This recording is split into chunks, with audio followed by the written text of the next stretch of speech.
মৰমৰ ছাত্ৰ ছাত্ৰীসকল, তোমালোকে বহুতে অনুৰোধ কৰি থকাৰ কাৰণে পুনৰ মই ছ'চিয়'লজি 4th ছেমিষ্টাৰ যিখন মাইনৰ পেপাৰ হয় ইকনমি এণ্ড ছ'চাইটি তাৰ এখন চেম্পল পেপাৰ লৈ আহিছোঁ। অলৰেডি তোমালোকে সকলোৱে গম পাইছা যে 60 মাৰ্কছৰ পেপাৰ হ'ব আৰু 2 ঘণ্টা সময় পাবা। আৰু যিহেতু তোমালোকৰ ইউনিটটোত 4টা ইউনিট আছে আৰু গোটেই 4টা ইউনিটৰ পৰা সমানে মাৰ্কছবোৰ আহিব, গতিকে 4টা ইউনিট তোমালোকে ভালকৈ পঢ়িবা।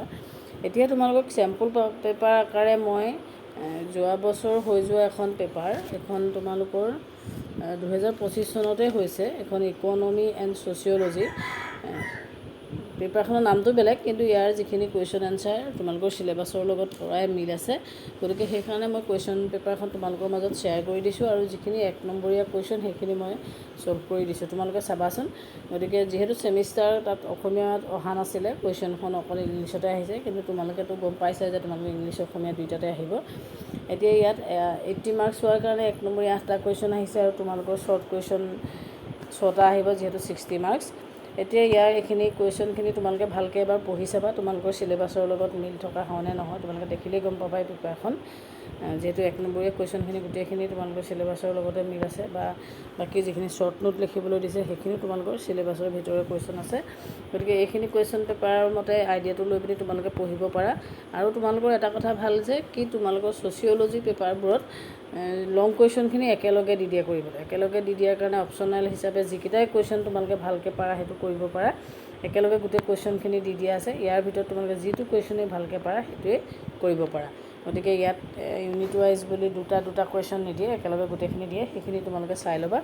আৰু তোমালোকৰ ইউনিট ৱাইজ হ'বলগীয়া কিছুমান কুৱেশ্যন মই দি দিছোঁ, তোমালোকে যিহেতু অলৰেডি কিতাপ আছে, কিতাপত গম পাইছে, বা কোনোবা যদি হাতত কিতাপো নাই তেতিয়াহ'লে এনেকৈ ধৰণে কুৱেশ্যনবোৰ ইউনিট ৱাইজ পঢ়ি যাবা।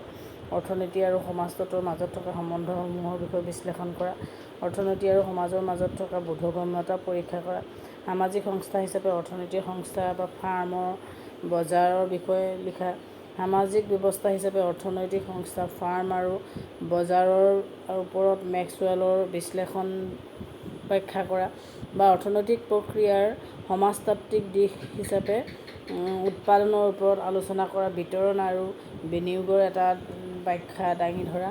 গতিকে এনেকুৱা ধৰণে বহুতখিনি কুৱেশ্যন আহিব তোমালোকৰ, বা উপভোগৰ ওপৰত এটা চমুটোকা লিখিবলৈ আহিব পাৰে। গতিকে ইউনিট ৱাইজ যিখিনি কুৱেশ্যন আছে সেই কুৱেশ্যনখিনি চাই যাবা। তোমালোকে কোনোবাই মোক কুৱেশ্যন কেইটামান বিচাৰিছিলে, সেইকাৰণে এনেকৈ কুৱেশ্যনখিনি মই তোমালোকক ইউনিট ৱাইজ দি দিছোঁ। অৰ্থনৈতিক নৃতত্বত আনুষ্ঠানিক দৃষ্টিভংগীৰ সৈতে জড়িত এজন গুৰুত্বপূৰ্ণ চিন্তাবিদ কোন আছিলে? অৰ্থনৈতিক নৃতত্বৰ আনুষ্ঠানিক দৃষ্টিভংগী কিহৰ ওপৰত আধাৰিত হৈছিলে? এনেকুৱা ধৰণৰ কিছুমান শ্বৰ্ট কুৱেশ্যন আহিব পাৰে। অৰ্থনৈতিক নৃতত্বৰ আনুষ্ঠানিকতা আৰু সাৰ্বভৌমত্ববাদৰ মাজত প্ৰাথমিক কিবা পাৰ্থক্য আছে নেকি, সেইখিনি তোমালোকে চাবা। গতিকে এনেকুৱা ধৰণৰ কুৱেশ্যনবোৰ তোমালোকৰ পৰীক্ষাত আহিব পাৰে, যা অৰ্থনৈতিক নেতৃত্বৰ ক্ষেত্ৰত আনুষ্ঠানিকতাবাদ আৰু স্বতন্ত্ৰতাবাদৰ মাজত কেতিয়া বিশিষ্ট তাত্ত্বিক দৃষ্টিভংগী হিচাপে উদ্ভৱ হৈছিল? অৰ্থনৈতিক সমাজ বিজ্ঞানত স্বতন্ত্ৰতাবাদৰ তত্ত্বটো কোনে প্ৰথমে উদ্ভাৱন কৰিছিল? এনেকুৱা ধৰণৰ 1 নম্বৰীয়া কুৱেশ্যনো আহিব পাৰে, তোমালোকে সেই মিলাই এই কুৱেশ্যনখিনি তোমালোকে কৰিবা। অৰ্থনৈতিক সমাজ বিজ্ঞানত স্বতন্ত্ৰতাবাদী দৃষ্টিভংগীৰ প্ৰাথমিক কেন্দ্ৰবিন্দু কি আছিলে? গতিকে এইখিনি কুৱেশ্যন তোমালোকৰ মাজত দিছোঁ। তাৰপাছত সেই একেখিনিয়ে লং কুৱেশ্যন হিচাপে তোমালোকৰ কিছুমান আহিব। তাৰপাছত উৎপাদন পদ্ধতি বুলিলে কি বুজা? উৎপাদন পদ্ধতিৰ প্ৰকাৰসমূহৰ বিষয়ে আলোচনা কৰা, উৎপাদনৰ ঘৰুৱা পদ্ধতিৰ অৰ্থ কি? উৎপাদনৰ শক্তি আৰু উৎপাদন সম্পৰ্কে আলোচনা কৰা, উৎপাদন শক্তি উৎপাদনৰ সম্পৰ্কৰ বিষয়ে চমুটোকা লিখা, বা উৎপাদনৰ ঘৰুৱা পদ্ধতিৰ ওপৰত এটা সমালোচনা দাঙি ধৰা, কৃষকৰ সংজ্ঞা দিয়া, কৃষক শ্ৰেণীৰ বৈশিষ্ট্যসমূহ আলোচনা কৰা, ভাৰতবৰ্ষৰ কৃষক আৰু কৃষিকাৰ্যৰ সম্পৰ্কে আলোচনা কৰা, ভাৰতবৰ্ষত পুঁজিবাদী কৃষক শ্ৰেণীৰ গাঁথনিৰ বিষয়ে আলোচনা কৰা, অশোক ৰুদ্ৰই পুঁজিবাদী আৰু প্ৰাক পুঁজিবাদী শ্ৰেণীৰ বিষয়ে আগবঢ়োৱা কিছুমান বৈশিষ্ট্য আলোচনা কৰা। এনেকুৱা ধৰণে ইউনিট ৱাইজ টপিক ৱাইজ যিখিনি বস্তু আছে সেইখিনি তুমি কভাৰ কৰি পঢ়িবা তোমালোকে। গোলকীকৰণ মানে কি? What is globalisation? গ্ল'বেলাইজেশ্যনৰ কেইটামান প্ৰভাৱৰ বিষয়ে লিখা, মুখ্য প্ৰভাৱসমূহ, গ্ল'বেলাইজেশ্যনৰ ভাল প্ৰভাৱ বেয়া প্ৰভাৱ, এনেকুৱা ধৰণে কুৱেশ্যন আহে, সেইবোৰ চাবা। ভাৰতীয় অৰ্থনীতিৰ বিভিন্ন খণ্ডতাৰ ওপৰত গোলকীকৰণৰ প্ৰভাৱৰ বিষয়ে লিখা, উন্নয়নৰ সংজ্ঞা দিয়া, সমাজতত্ত্বত সামাজিক উন্নয়নৰ ধাৰণাটোৰ পটভূমি সম্পৰ্কে আলোচনা কৰা, সামাজিক উন্নয়নৰ প্ৰচলিত ধাৰণাসমূহ সম্পৰ্কে লিখা, উন্নয়নৰ পুঁজিবাদী আৰ্হিৰ বিষয়ে লিখা, উন্নয়নৰ সমাজবাদী আৰ্হি লিখা, তৃতীয় বিশ্বৰ উন্নয়নৰ বিষয়ে লিখা, গতিকে ইউনিট ৱাইজ যেনেকুৱা ধৰণৰ কিছুমান কুৱেশ্যন হ'ব পাৰে সেই কুৱেশ্যনবোৰ তোমালোকে কৰিবা আৰু যিহেতু চিলেবাছ ৱাইজ গোটেই টপিকবোৰ তোমালোকে চাই যাবলৈ চেষ্টা কৰিবা। গতিকে যিয়ে কুৱেশ্যন নাহক লাগিলে তোমালোকে নোৱাৰাৰ কথা নাই।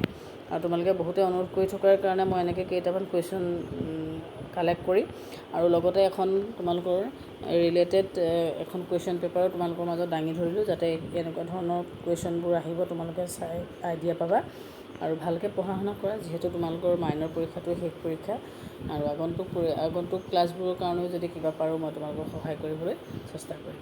ধন্যবাদ।